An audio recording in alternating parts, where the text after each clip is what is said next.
Hi, everybody. Kristen Levine and Dr. Liz Bales here for another episode of Dear Tabby, the cat advice show brought to you by World's Best Cat Litter. So, Dr. Bales, I think a lot of people can relate to this, today's letter to Dear Tabby, including myself. The letter reads, my cat wakes me up in the middle of the night. I'm not getting enough sleep to go to work the next morning. What do I do? Kristen, this scene is playing itself out in homes around America. It's a dirty little secret. So what we're finding is at 4, 5, 6 in the morning, we're not ready to get up, but our cats are ready to wake up. They want to hunt and they're waking us up. So here's the problem. Cats are what we call crepuscular hunters. That means, it's not a great word. That's a big word. What does crepuscular mean? So it means that they want to hunt at dawn and dusk. That's when their prey is most available. That's when the mice and birds and lizards are out doing their thing. I see. So that is hunting time. And Mother Nature plants that into a cat's being. And whether it's lived in your house for 5 minutes or 15 years, it doesn't go away. Wow. So you want to sleep, but your cat wants to hunt, and there's nothing to hunt. Okay. Even if the bowl is full of food often, they will come and wake you up. They really want that interaction and then some food. Yeah, because they don't have to hunt for the bowl of food. It's just sitting there. It's just sitting there.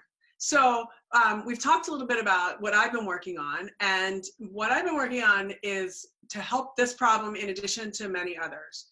So there's no real way you can train them out of this. You know, people say, I'll shut the door. Then they scratch on the door. You know, really, it's hard to break them of this until you get out of bed and then you go fill that food bowl and give them a snack and then you get to go back to bed. And at that point, you're up and whatever. But the solution is to give them something to hunt. So before you go to bed at night, you want to hide some food in a hunting device, in a feeding device around the house. Okay. You get to go to bed. When that spirit strikes them at 5 or 6 in the morning, they get to go hunt and you get to sleep. It's a win-win. It's a win-win. So I don't know if I mentioned this at the top of the show, but I've said it before, but this is probably a good time to let our viewers know that you're not only a veterinarian, but you're also an inventor, and you've invented a really smart product that addresses this exact problem. Go ahead. So I have been obsessed with the natural behaviors of cats, and it's really hard to meet them in the home, and this is a great example of that. So I invented something called the indoor hunting feeder, where you can actually recreate for the cat their natural feeding patterns, and it solves a lot of problems. So this is one of them. It's just a simple little mouse. You take a small portion of food or treat, you put it in there, and then you hide it around the house. So you hide 3 of these. Instead of filling the bowl at dinner time, you put the food in the 3 mice, and hide them around the house, and then you go to bed. Now your cat is going to hunt for its food overnight, much more in that natural way of hunting and catching and eating a tiny little portion, and it will actually be happy and fulfilled, and you get to sleep.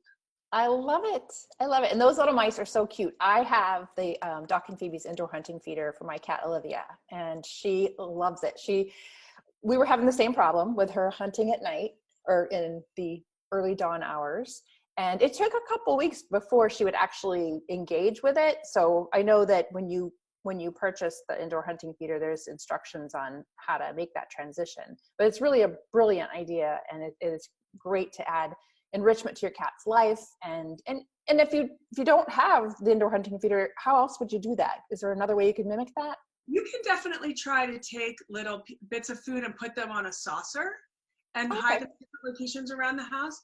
The cat really does like to have that physical interaction before eating that small prey. But you can try to simulate that with just hiding food on a saucer around the house and see if that works for you. Okay, great. Awesome. Yeah, and the mice are cool because they roll around the way you design them. They kind of roll. Yeah. And super cute. Super cute. And you can check those out at docandphoebe.com. I think, is that it for today? That's it for today. Okay, awesome. So we're trying to keep these in short snippets for you guys, and hopefully this is helpful information for you and your kitties. If you have a cat lover friend that you think could benefit from this video, please share it with them. And thank you so much to our friends at World's Best Cat Litter, the people, planet, and pet friendly all natural litter. It's the only thing that I use for my cat. And until next time, we'll see you later on Dear Tabby. Bye, guys.